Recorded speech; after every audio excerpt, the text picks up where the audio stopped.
Hello बच्चों, आज हम आपके लिए लेकर आए हैं कक्षा 9वीं रोजगार कौशल से विषय ब्यूटी वेलनेस, सौंदर्य और वेलनेस इंडस्ट्रीज और ब्यूटी थेरेपी। चलो तो आज हम इसका अध्याय यानी यूनिट 1 पढ़ने जा रहे हैं। तो आज इस वीडियो में कुछ खास होने वाला है। आप चैनल तक पर अंत तक बने रहिए, जिससे आपको हम आने वाली परीक्षा में महत्वपूर्ण प्रश्नों की जानकारी दे सकें। तो चलिए वीडियो को शुरू करते हैं। तो पहला क्वेश्चन है, प्रश्न 1, सही विकल्प चुनकर लिखिए। तो उपयोग के बाद टूल्स और उपकरणों को खाली स्थान रखना चाहिए।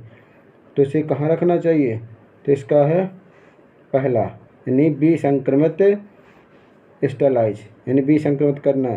जो भी उपकरण हम यूज करें तो उपयोग के बाद क्या करें, उसका विसंक्रमित करें, जिससे उसमें जो बैक्टीरिया वायरस होंगे वो नष्ट हो जाएंगे। चलो क्वेश्चन नंबर दूसरा है, त्वचा के छिद्रों को बंद करने और त्वचा को सांस लेने की जगह देने के लिए खाली स्थान किया जाता है। तो क्या करते हैं? Clean up. इसके लिए हम क्या करेंगे? Clean up. तीसरा प्रश्न है, हाथों की दिखावट में सुधार के लिए किया जाने वाला ट्रीटमेंट है, तो वो क्या है? तो इसका आंसर है मैनीक्योर। इसका आंसर है मैनीक्योर। चलो चौथा प्रश्न है, अस्थायी बालों को हटाने की विधि क्या है?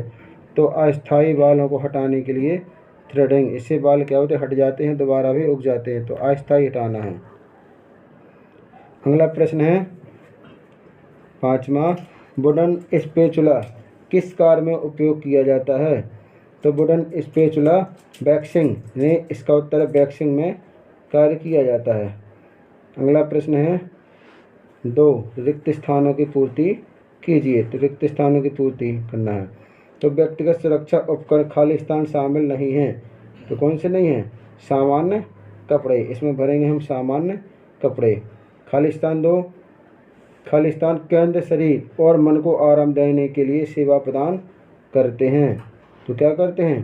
कायाकल्प। यहाँ भरेंगे हम कायाकल्प। तीसरा, सौंदर्य और वेलनेस क्षेत्र में खाली स्थान का अत्यधिक महत्व है। तो वेलनेस और सौंदर्य में किसका महत्व है सबसे ज़्यादा? तो इसमें सबसे ज़्यादा महत्व स्वच्छता होनी चाहिए। चलो खाली स्थान चौथा है कि बालों को स्टाइल करने के तरीके खाली स्थान कहा जाता है। तो इसमें हम भरेंगे हेयर ड्रेसिंग, यानी जो बालों की स्टाइल करना, उसमें क्या भरेंगे हम? हेयर ड्रेसिंग भर देंगे। पांचवा है, खाली स्थान चिकित्सा के तहत नैदानिक निदान और उपचार प्रदान किए जाते हैं।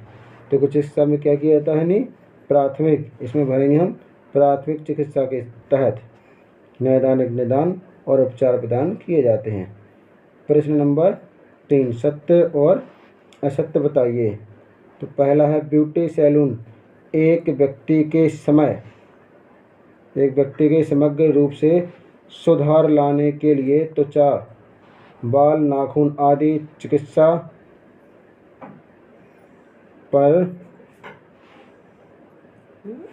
ब्यूटी सैलून एक व्यक्ति के समग्र रूप से सुधार लाने के लिए त्वचा, बाल, नाखून आदि चिकित्सा प्रदान करता है। तो ये सत्य है। दूसरा है, एक सैलून को पंजीकृत कराने की आवश्यकता होती है। तो एक सैलून को पंजीकृत कराना चाहिए, तभी तो आपका लाइसेंस रहेगा इस दुकान का। तो ये कैसा है? ये भी सत्य है। तीसरा, सैलून में काम करने वाले कर्मियों को व्यक्तिगत सुरक्षा उपकरण PPE पहनना चाहिए। यानी जो भी सैलून में काम करेंगे, यानी ब्यूटी पार्लर में जो भी काम करेंगे, उनके लिए क्या सुरक्षा की दृष्टि से सुरक्षा उपकरण यानी जैसे PPE कहते हैं, ये पहनना बहुत अनिवार्य है। तो कैसा? ये भी सत्य है। चौथा है, प्राथमिक चिकित्सा के लिए तय करें कि आपातकालीन सहायता के लिए कॉल करना है या नहीं।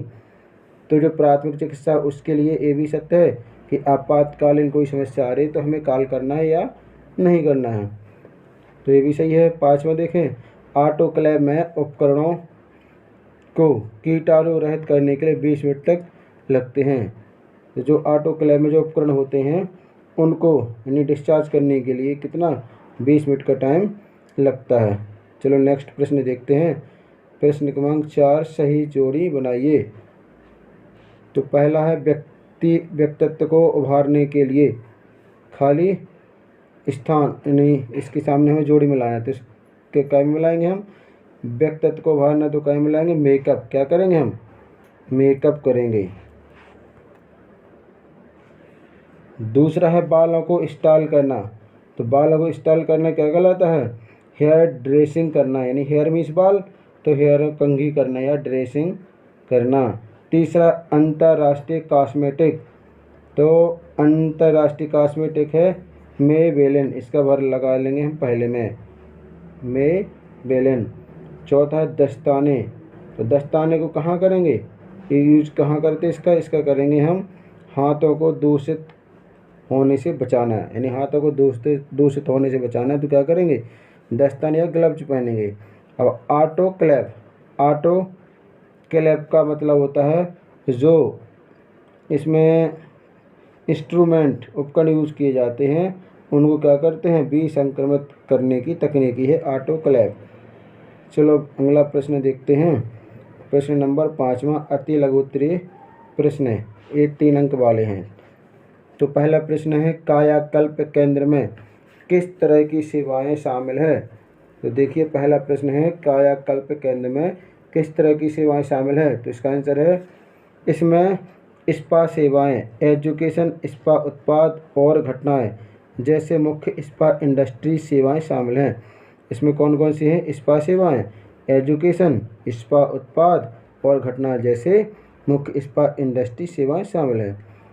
प्रश्न दूसरा थ्रेडिंग किसे कहते हैं, थ्रेडिंग यानी धागा किसे कहते हैं, तो यह सूती धागे से अनचाहे बालों को हटाने की तकनीकी है।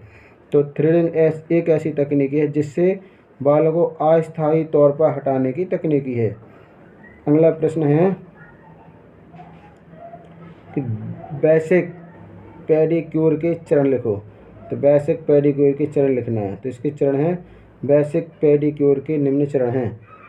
तो पहला चरण है हमारा एक्सफोलिएशन, क्या इसका एक्सफोलिएशन। दूसरा है प्यूमिस स्टोन का उपयोग करना और मालिश करना। अगला है पैरों की अंगुली के नाखूनों को पेंट करना, ये था बेसिक पेडिक्योर। चलो अगला प्रश्न है, चौथा प्रश्न है कि क्यूटिकल कटर का उपयोग लिखिए, तो जो क्यूटिकल कटर है उसका उपयोग बताना हमें। तो इसका आंसर है क्यूटिकल कटर के चारों ओर के मृत त्वचा को हटाने के लिए करते हैं। जो क्यूटिकल कटर होता है वो जो मृत त्वचा होती है, तो उस मृत त्वचा को हटाने के लिए क्यूटिकल कटर का उपयोग करते हैं। अगला प्रश्न है, 5वां प्रश्न है ब्लीच का उपयोग क्यों किया जाता है। तो ब्लीच का उपयोग चेहरे के बालों के रंग को हल्का करने के लिए उपयोग किया जाता है। तो ब्लीच का उपयोग करते हैं, जो चेहरे के बाल होते हैं उनका रंग हल्का करने के लिए इसका उपयोग करते हैं। अगला प्रश्न है 6वां दीर्घोत्तरीय प्रश्न है। पहला प्रश्न है वैक्स कितने प्रकार का होता है, प्रत्येक को समझाइए। तो वैक्स 2 प्रकार के होते हैं, यानी वैक्स कितने प्रकार के होते हैं, 2 प्रकार के होते हैं। पहला है स्ट्रिप वैक्सिंग और दूसरा है स्ट्रिपलेस वैक्सिंग, यानी स्ट्रिप वैक्सिंग और दूसरे में स्ट्रिपलेस वैक्सिंग है। तो चलो हम स्ट्रिप वैक्सिंग देखते हैं।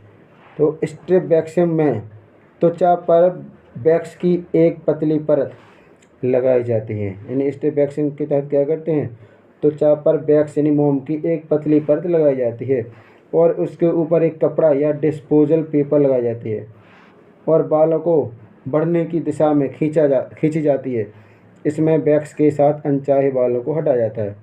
तो पहला तरीका हो गया स्ट्रिप वैक्सिंग, कि स्किन पर वैक्स लगाएंगे और इसकी पतली परत को पूरे पर लगाएंगे, इसके बाद एक कपड़ा या डिस्पोजल पेपर लगाएंगे, तो उसके द्वारा जिस तरफ बाल बढ़ते हैं उसी दिशा में इसको खींचा जाता है, जिससे अनचाहे बालों को हटाया जा सकता है। दूसरा है स्ट्रिपलेस वैक्सिंग, इसमें वैक्स की मोटी परत लगाई जाती है और किसी कपड़े या कागज़ की पट्टी का उपयोग नहीं किया जाता है। ठंडा होने पर वैक्स कठोर हो जाता है, जिससे अनचाहे बाल निकालना आसान होता है।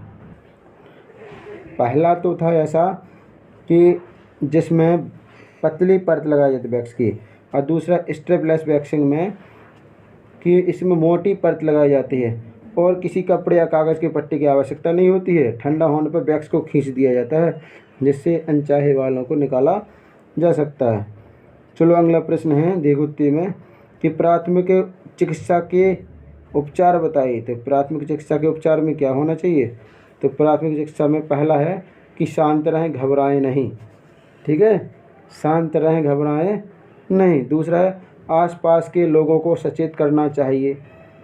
तीसरा है घटना से संबंधित लोगों को यानी संबंधित सेवाओं को कॉल करना है, यानी जो घटना से संबंधित सेवाएं हैं उनको क्या करना, कॉल करना, बात करना उनसे। चौथा है घायल व्यक्ति के पास भीड़ नहीं लगाना चाहिए। जो व्यक्ति घायल है उसके पास में भीड़ नहीं लगाना चाहिए। यदि घटना आगे की हो तो यदि घटना आग की हो तो आग बुझाने के सही विकल्पों का चुनाव करना चाहिए।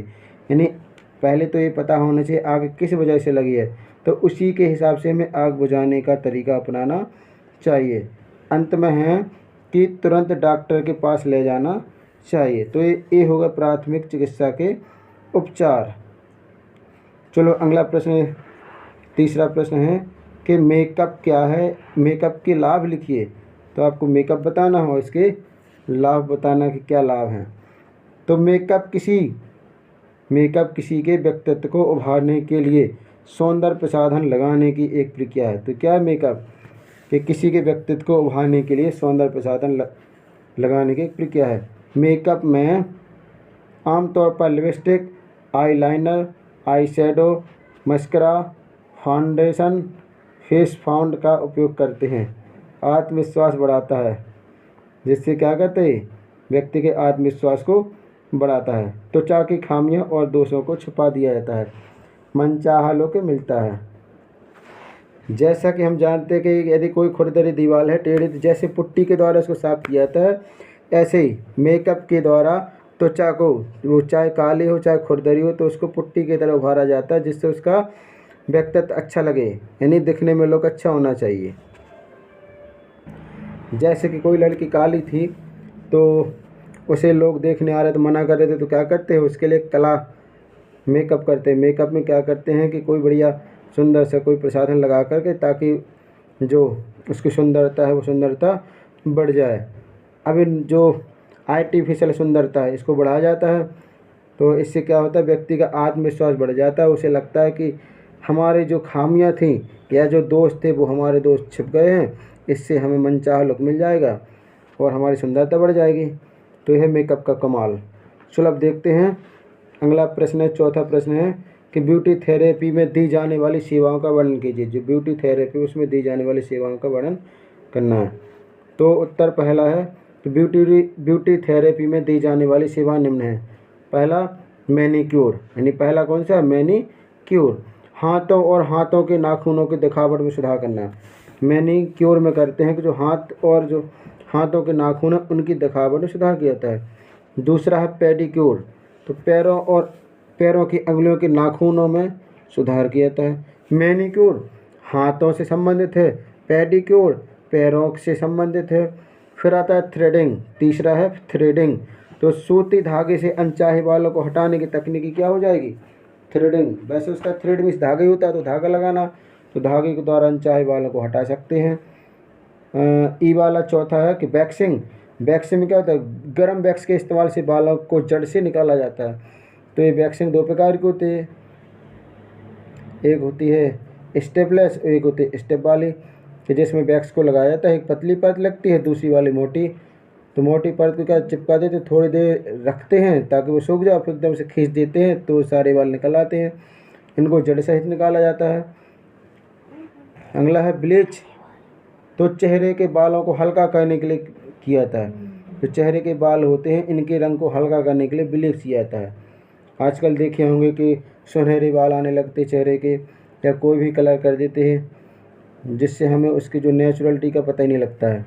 Note, face clean up, makeup, hair do, mehndi, उपरोक्त बिंदुओं में से किन्हीं 5 का संक्षिप्त वर्णन कीजिए। यानी इनमें से हमें कितना लिखना है, केवल 5 लिखना है, तो बाकी और भी हैं, इनको भी हम और आगे जोड़ सकते हैं। तो अब आया ब्यूटी थेरेपी में दी जाने वाली सेवाएं कौन कौन सी। देख, मैनीक्योर जिससे हाथ के नाखूनों की सुधार किया था। दूसरा होता है पेडिक्योर, पैरों और पैरों की अंगुलियों के नाखूनों में सुधार किया था, यानी पॉलिश, नैन पॉलिश वगैरह लगा दिया था। थ्रेडिंग यानी सूती धागे से अनचाहे बालों को हटाने की तकनीकी हो गई। वैक्सिंग, गर्म वैक्स के इस्तेमाल से बालों को जड़ से निकाला जाता है। ब्लीच, चेहरे के बालों को हल्का करने के लिए उपयोग किया जाता है। चलो अगला प्रश्न 7वां है कि आग बुझाने के प्रकार पर एक संक्षिप्त नोट लिखना है। किसके? आग बुझाने के प्रकार पर। तो इसका आंसर है कि आग बुझाने के यंत्रों के प्रकार 3 महत्वपूर्ण तत्व हैं। तो जो आग का कारण बन सकते हैं, गर्मी, ऑक्सीजन और ईंधन। यानी आग लगने के 3 कारण हो सकते हैं। गर्मी हो जाएगी तो भी आग लगेगा, ऑक्सीजन और ईंधन की उपलब्धता के कारण भी आग लग सकती है। तो पहला, अग्निशामक यंत्र इनमें से 1 या 2 तत्वों को नष्ट करके काम करते हैं, जो निम्न प्रकार के अग्निशामक हैं। तो अग्निशामक यंत्रों में से 1 या 2 तत्व नष्ट करके काम करते हैं। तो पहला है गीला रासायनिक एक्सटिंग्विशर। आपने देखा होगा कहीं जहाँ पेट्रोल पंप होता है या आग से संबंधित काम होने वाले होते हैं, तो वहाँ पर एक्सटिंग्विशर रखा जाता है एक रेड कलर का, जिसका उपयोग आग बुझाने में किया जाता है। यह खाना पकाने की आग और साधारण ज्वलनशील पदार्थ की आग को बुझाने के लिए किया जाता है।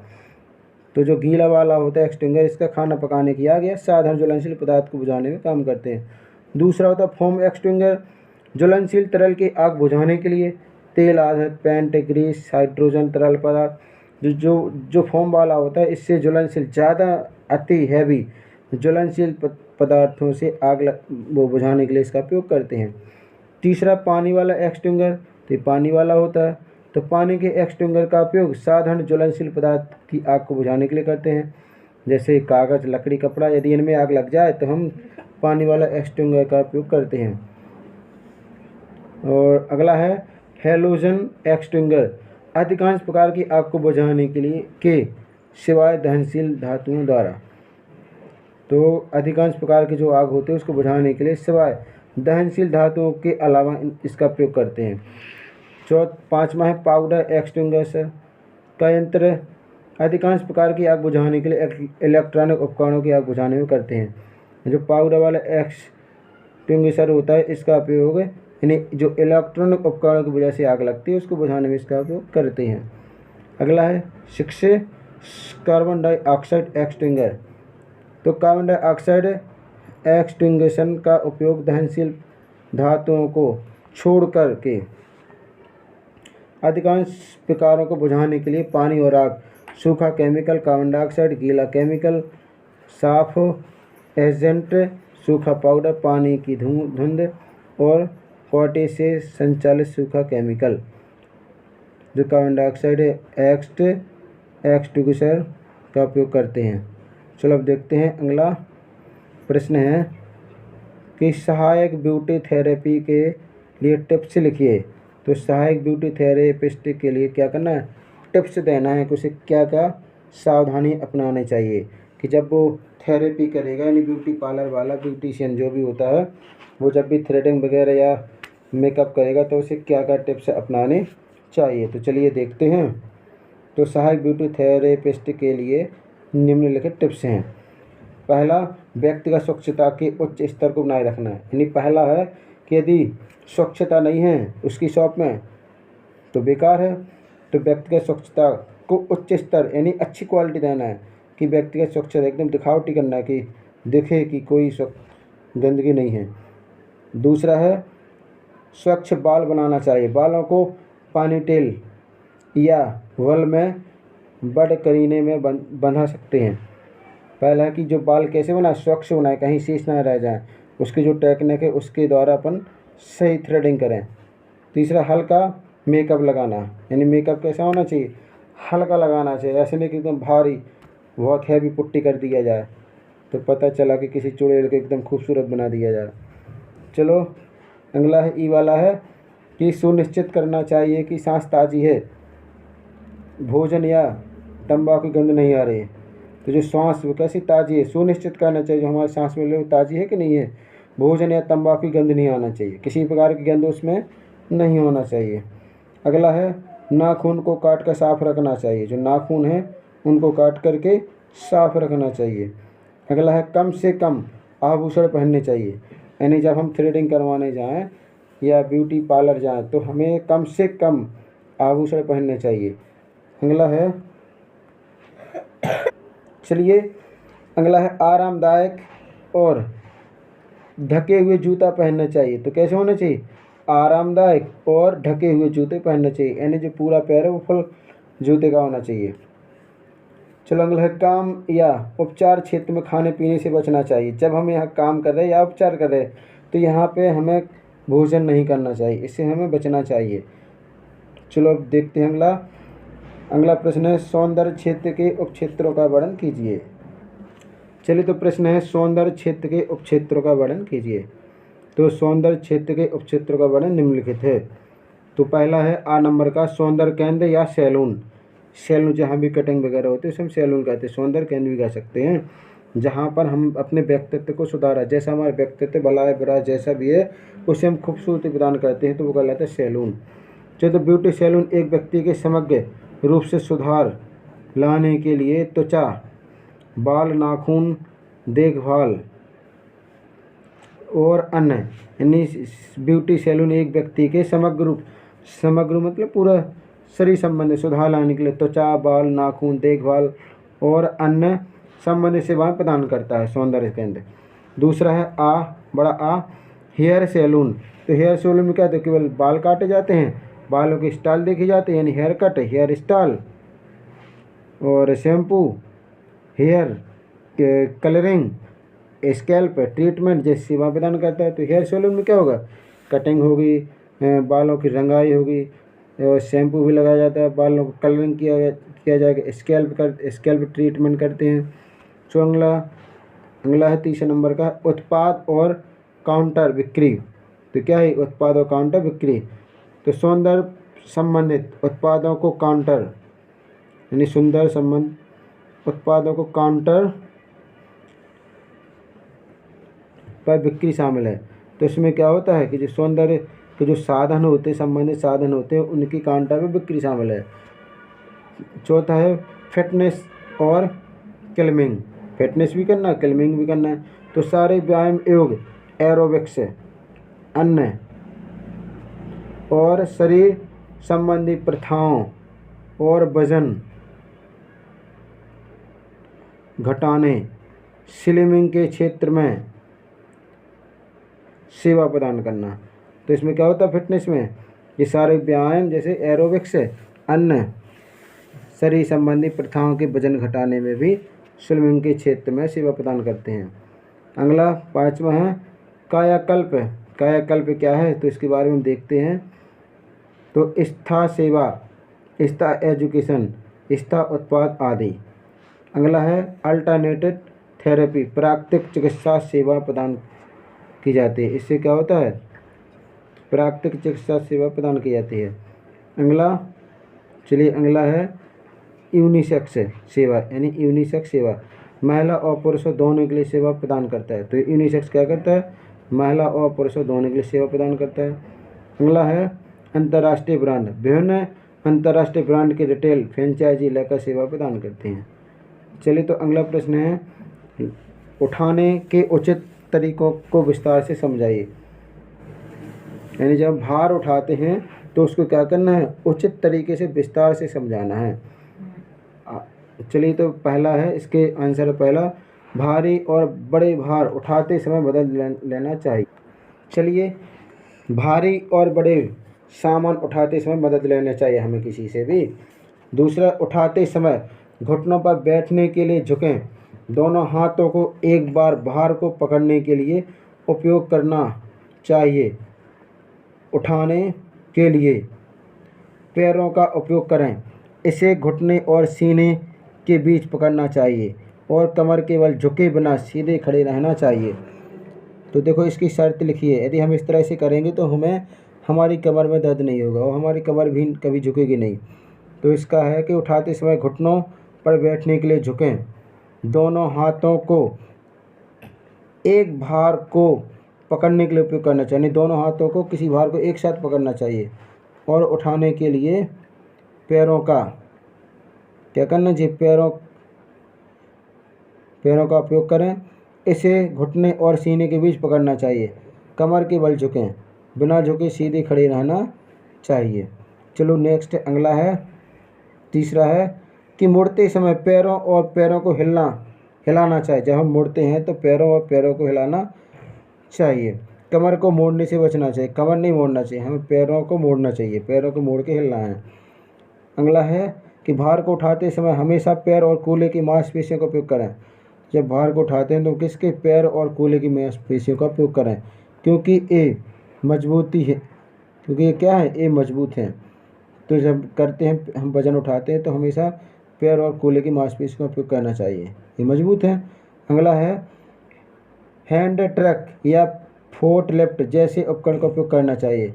हैंड ट्रक या फोर्ट लिफ्ट जैसे उपकरणों का उपयोग करना चाहिए ताकि ये भार को कम कर सकें। चलो अब देखते हैं अगला प्रश्न है कि एक सहायक ब्यूटी थेरेपिस्ट में कौन कौन सी जिम्मेदारियां होनी चाहिए। यानी जब कोई भी एक थेरापिस्ट है तो उसमें कौन से गुण होना चाहिए जिससे वो आराम से थ्रेडिंग वगैरह, ब्लीचिंग वगैरह कर सके। चलिए तो देखते हैं। तो थेरेपिस्ट की जिम्मेदारियां, तो पहला है कि क्लाइंट यानी ग्राहक की ज़रूरतों को पूरा करने के लिए उपयुक्त सेवा योजना का सुझाव दे। यानी क्लाइंट की ज़रूरत को पूरा करना है तो उसे उपयुक्त सेवा योजना का सुझाव दें। दूसरा है त्वचा और मेकअप उत्पादों के लिए विरोधी संकेतों यदि कोई हो तो उसकी पहचान करने के लिए एक क्लाइंट से ज़रूरी प्रश्न पूछें। यानी जब भी हम कोई उससे ब्यूटिशियन वगैरह से कुछ करवाने जाएं तो ब्यूटिशियन को पूछना चाहिए कि त्वचा या मेकअप उत्पादों से कोई आपको एलर्जी तो नहीं है, यदि एलर्जी है तो उससे संबंधित प्रश्न पूछना चाहिए। अगला प्रश्न, यदि आवश्यक हो तो क्लाइंट को आपातकालीन प्रक्रियाओं के बारे में सूचित करें। यदि आवश्यक हो तो क्लाइंट को क्या करें, आपातकालीन प्रक्रियाओं के बारे में सूचित करें। अगला है एक प्रक्रिया को पूरा करने के लिए अनुमानित समय का अनुमान लगाना चाहिए। एक प्रक्रिया को पूरा करने के लिए अनुमानित समय का अनुमान लगाया जा सके और क्लाइंट को उसके बारे में सूचित किया जाए। अगला, प्रतीक्षा कर रहे क्लाइंट को समय समय पर उनकी सेवा शुरू करने के लिए बचे हुए समय की जानकारी देते रहें। यदि आपके पास कोई व्यक्ति प्रतीक्षा कर रहा, कोई क्लाइंट प्रतीक्षा कर रहा है तो उसे समय समय पर उसकी सेवा शुरू करने के लिए बचे हुए समय की जानकारी देते रहें कि आपके लिए अभी इतना टाइम है, थोड़ा रुकें, फिर इसके बाद में आपको सेवा प्रदान करेंगे। तो ताकि वो तसल्ली रहे, उसको धैर्य मिले, तो वो आपके पास रुका रहेगा। अगला है क्लाइंट को एक उपचार के लिए तैयार करें और उसे उपयुक्त सुरक्षात्मक परिधान प्रदान करें। यानी जब किसी क्लाइंट का उपचार कर रहे हैं तो उसे तैयार करें एवं उपयुक्त सुरक्षात्मक परिधान प्रदान करें, जो भी वस्त्र हैं उसे सुरक्षात्मक आवरण प्रदान करें। अगला है सेवा या उपचार से संबंधित उत्पादों, उपकरणों या उपकरणों को व्यवस्थित करें और उन्हें पास में रखें। यानी सेवा या उपचार से संबंधित जो भी उत्पाद उपकरण हैं उन्हें उपयोग करते समय अपने साथ रखें। अगला है सेवा शुरू होने से पहले अपने हाथों को साफ रखें। सेवा शुरू करने से पहले क्या करना है, हमें अपने हाथों को डिस्चार्ज यानी साफ करना है। अगला, पूरी प्रक्रिया के दौरान गोपनीयता और आराम सुनिश्चित करने के लिए अपनी और क्लाइंट की स्थिति उचित बनाएं। यानी पूरी प्रक्रिया के दौरान क्या करें, गोपनीयता और आराम सुनिश्चित करने के लिए अपनी और क्लाइंट की स्थिति उचित बनाए रखें। क्लाइंट की आवश्यकता के अनुरूप और मन चाहे प्रभाव को प्राप्त करने के लिए उत्पादों का चयन करें और लगाएं। यानी जैसा क्लाइंट कहता है तो क्लाइंट को सुविधा देने के लिए, ताकि उसे आराम मिल सके, तो उसके अनुरूप हमें अपने उत्पादों का चयन करना है और उसे लगाना कि ग्राहक क्या चाहता है। क्योंकि हर जगह एक शॉप में लिखा रहता है कि ग्राहक की संतुष्टि ही हमारा ध्येय है, तो हमें ग्राहक की संतुष्टि करना है। तो उसके लिए थेरेपिस्ट के पास में निम्न जवाबदारियां होंगी, तभी तो ग्राहक की संतुष्टि रख सकता है। कि दुकान में कई प्रकार के ग्राहक आते हैं, तो हमें सबकी भावनाओं को समझना और सबके हिसाब से कार्य भी करना है। चलो आज हमने आपको ब्यूटी वेलनेस का फर्स्ट यूनिट कंप्लीट किया है। नेक्स्ट अगले दिन हम लेकर आएंगे अध्याय 2, यूनिट 2 कंप्लीट करेंगे। तो अब देर किस बात की है, जल्दी से फ़ोन देखिए और लाइक करिए। यदि आपने चैनल को सब्सक्राइब नहीं किया तो सब्सक्राइब कर लिए, जिससे आने वाले जो भी वीडियोस बनाएंगे वो आप तक पहुंच जाएंगे। हम आशा करते हैं कि आपकी जो भी स्टडी है उसमें हम आपका भरपूर सहयोग करेंगे। चलिए, तो आज के लिए इतना ही। Thanks for watching this video. लिख के सब्सक्राइब करना ना भूलें।